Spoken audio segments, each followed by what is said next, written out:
Hello hi అందరికీ ఎలా ఉన్నారు? ఇవాళ కొత్త వీడియోతో మళ్ళీ మేము ముందుకు వచ్చేసాను అనమాట. ఇవాళ స్పెషల్ వీడియో ఏంటంటే నెట్ఫ్లిక్స్లో రిలీజ్ అయిన రెట్రో మూవీ సూర్య గారిది అనమాట. అంటే సూర్య గారిది మూవీ అయినప్పటికీ కూడా జ్యోతిక మ్యామ్ వచ్చేసి ప్రొడక్షన్లో ఇన్వాల్వ్ అయ్యారు. అండ్ కార్తిక్ సుబ్బరాజ్ వచ్చేసి ఈ మూవీ డైరెక్టర్ అనమాట. కార్తిక్ సుబ్బరాజ్ గారి మూవీ అని చెప్పి ఎస్పెషల్లీ ఈ మూవీ చూడడం అయితే జరిగింది. ట్రైలర్ కట్ అప్పుడు చూసినప్పుడు నాకు ఏమనిపించింది అంటే ట్రైలర్ కట్ అయితే బాగా చేశారు అదే అనిపించింది. ఎందుకంటే ట్రైలర్ కట్ ఒక్కటే పాయింట్, కానీ మూవీలో ఆ పాయింట్ తప్ప అంతా ఉంది అనమాట. అంత ఏంటంటే మొత్తము ఒక డిజాబుల్డ్ పర్సన్ అంటే ఏమీ థాట్స్ ఉండవు అనమాట మైండ్లో, జస్ట్ నవ్వు కోసం ప్రయత్నిస్తున్నట్టు ఉంటుంది ఏంటిది ట్రైలర్లో. But coming to the movie అనమాట మొత్తం డిఫరెంట్.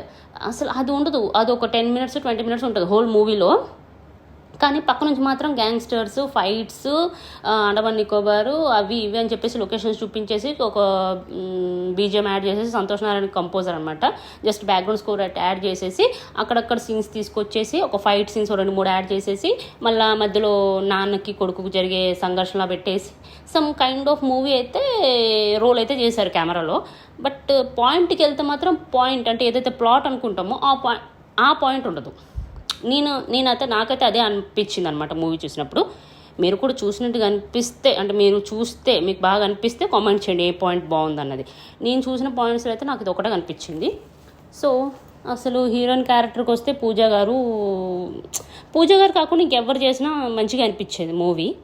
బట్ ఆ మేకప్ అంత గెటప్ నాకు అంతగా న్యాచురల్ అనిపించలేదు. అంటే ఏదో ఏమంటారు ఒరిజినాలిటీ మిస్ అయింది ఆ క్యారెక్టర్లో, ఆ న్యాచురాలిటీ కూడా లేదు తనలో అని నేను ఫీల్ అవుతున్నాను.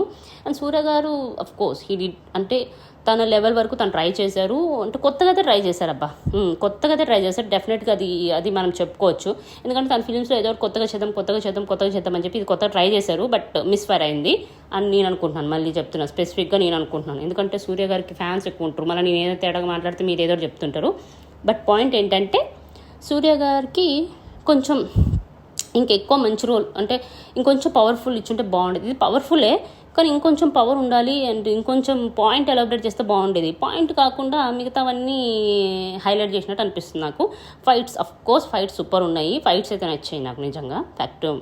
ఫ్యాక్ట్ మాట్లాడుకోవాలంటే ఫైట్స్ బాగున్నాయి. And Santosh Narayan sir BGMs అదే బ్యాక్గ్రౌండ్ స్కోర్ బాగుంది. అట్లానే బడ్జెట్ అయితే 60-65 crores పెట్టి తీసిన మూవీ అంటే 97 to 250 crores వచ్చినట్టయితే చెప్తున్నారు. బట్ నాకైతే డౌటే అది ఎంతవరకు వెళ్ళింది అన్నది. ఇందులో అంటే సూర్య గారికి ఒక మదర్ ఉంటారు. అంటే యాక్చువల్లీ సూర్య గారు మూవీ చూస్తే మీకు అర్థమవుతుంది ఆర్ఫన్ అనమాట. అది ఎందుకు ఆర్ఫన్ ఏంటిది అన్నది చూస్తేనే బాగుంటుంది. ఎందుకంటే ఇలా చెప్తే అంత పెద్ద మజా రాదు. మీరు చూడాలి ఆ మూవీ. ఎందుకు ఆర్ఫను, ఎలా వచ్చాడు, ఏంటిది, ఆయన స్టోరీ ఏంటిది, బ్యాక్డ్రాప్ స్టోరీ ఏంటిది, ఇప్పుడు వెళ్ళి ఎవరి కోసం ఏం చేశాడు అన్నది ఇంపార్టెంట్ స్టోరీ అనమాట. మెయిన్ ఇదే అది. కానీ ట్రైలర్లో మాత్రం మనకి ఎక్కువ నవ్వు మీద చూపిస్తారు మూవీ, అంటే తన ఎమోషన్స్ మీద చూపిస్తారు మూవీ అనమాట. సో అప్పుడు ఆర్ఫన్ అయినప్పుడు వాళ్ళ అమ్మగారు తనని తీసుకుంటారు కదా, అంటే దత్తత తీసుకుంటారు కదా. ఆవిడ వచ్చేసి స్వాసిక మ్యామ్. ఆవిడకి మనం తెలుగు నేర్పించామన్నమాట మూవీలో. అంటే ఈ మూవీకి కాదు, ఇంక వేరే మూవీకి ఆమె సంధ్య అనే క్యారెక్టర్ ప్లే చేశారు. Pooja Hegde okay normal. Jayaram sir కోసం మాట్లాడుకోవాలి. అంటే తను ఒక లాఫింగ్ డాక్టర్గా క్యారెక్టర్ ప్లే చేశారనమాట. సింప్లీ సూపర్ చేశారు. తన యాస ఉంటుంది కదా, ఒక వేరే యాస పెట్టి ట్రై చేశారు తెలుగులో. బట్ కొంతమంది కనెక్ట్ అవుతుంది, ఆ రీజన్ పీపుల్కి కనెక్ట్ అవుతుంది. అంటే కొంచెం కొత్తగా ట్రై చేస్తుంటే బాగుండేది. అంటే నాకు ఎందుకో తక్కువ అనిపిస్తుంది అనమాట. ఎక్కడో ఏదో మిస్ అయింది. అది ఏం మిస్ అయిందో తెలియట్లేదు. ఏదో ఒకటైతే మిస్ అయింది. బట్ అదేంటిది అనేది నాకు అర్థం కావట్లేదు. చూసినంతసేపు అదే ఇంకొంచెం ఉందేమో, స్టోరీ వస్తుందేమో, ఇది కాదేమో అని కొత్త వెతుక్కోవడానికి మనమే ట్రై చేస్తుంటాం అనమాట. అంటే అలా వెళ్ళింది ఫిలిం. మెయిన్ విలన్ వచ్చేసి ఎప్పుడు కూడా మెయిన్ విలన్స్ ఎవరు నాజర్ సార్ కానీ ప్రకాష్ రాజ్ సార్ కానీ వాళ్ళిద్దరిని పెట్టారు ఈసారి. సో చూడండి, మీరు ఒకసారి చూసి మళ్ళీ కామెంట్ చేయండి, మాట్లాడుకుందాం, దాన్ని డిస్కస్ చేద్దాం. యాక్చువల్గా చూడాలి అనే అంత వావ్ మూమెంట్స్ కూడా అయితే ఏం లేవు ఫిలింలో చెప్పుకోవడానికి. ఫైట్స్ ఉన్నాయి, కత్తి సమ్ టైప్ ఫైట్స్. ఇప్పుడు ఫైట్స్ కూడాను మనం చాలా సినిమాలో చూసినట్టుగా ఉంటాయి. అది వేస్ట్ అసలు. యాక్చువల్గా పెట్టడం కూడా వేస్ట్. ఆ ఫైట్స్ పెట్టడము దేనికోసం సాధించాలనే పాయింట్కి తప్ప ఈజీగా వెళ్ళిపోతుంటుంది కదా. అది ఏంటిదో ఆ కథ ఇక్కడ వచ్చేస్తుంది, ఈ కథ ఇక్కడ వచ్చేస్తుంది అంటే స్క్రీన్ ప్లే కూడా లైక్ ఎడిటింగ్ అంటే ఏ సింత ఏదొస్తుందో కూడా తెలియదు అనమాట. అంటే కరెక్ట్ మేనర్లో రాలేదనమాట. 1 by 1 స్టెప్ బై స్టెప్ అయితే రాలేదు.